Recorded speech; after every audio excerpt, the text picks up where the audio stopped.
Japan में व्यापार का माहौल दुनिया के सबसे उन्नत और प्रतिस्पर्धी वातावरणों में से एक है।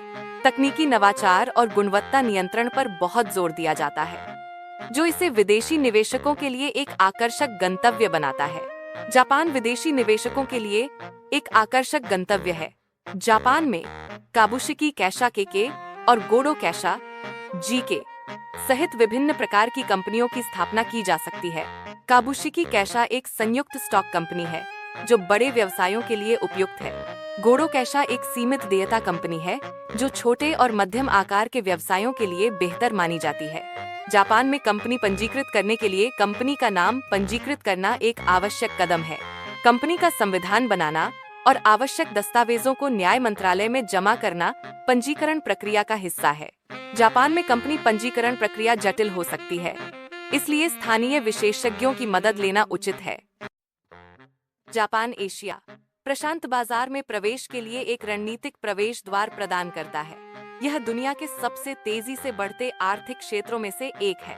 जापान में एक कंपनी स्थापित करके व्यवसाय इस विशाल बाजार तक पहुंच सकते हैं और अपने विकास की संभावनाओं को बढ़ा सकते हैं।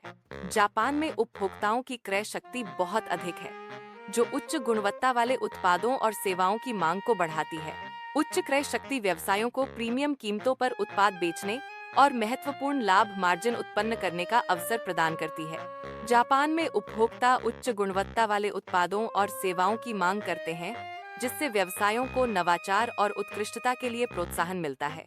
जापान मजबूत कानूनी और बौद्धिक संपदा आईपी सुरक्षा प्रदान करता है, जो व्यवसायों को अपने नवाचारों और ब्रांडों की रक्षा करने में मदद करता है। यह सुरक्षित वातावरण व्यवसायों को अनुसंधान और विकास में निवेश करने और प्रतिस्पर्धात्मक लाभ प्राप्त करने के लिए प्रोत्साहित करता है।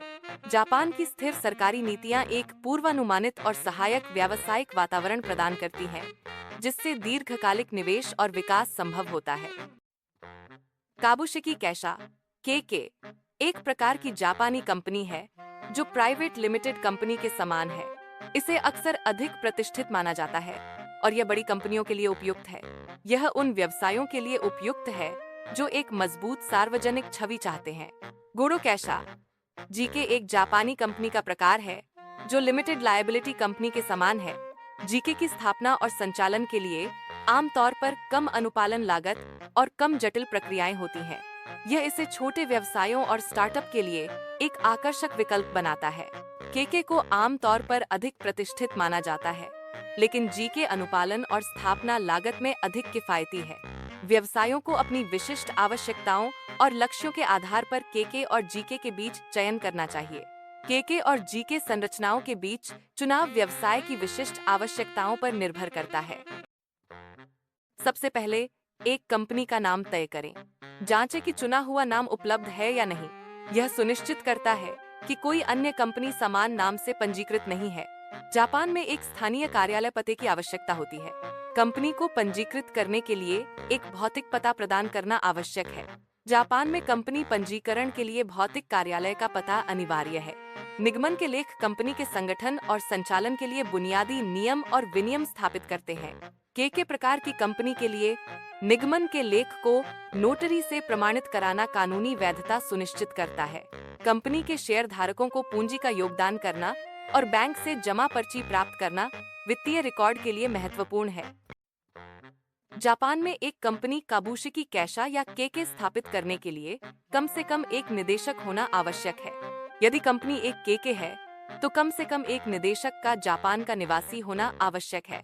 यह आवश्यकता यह सुनिश्चित करती है कि कंपनी के पास स्थानीय रूप से जवाबदेह प्रबंधन हो। जापान में कंपनी स्थापित करने के लिए एक पंजीकृत कार्यालय का पता होना आवश्यक है। यह पता जापान में एक भौतिक स्थान पर होना चाहिए।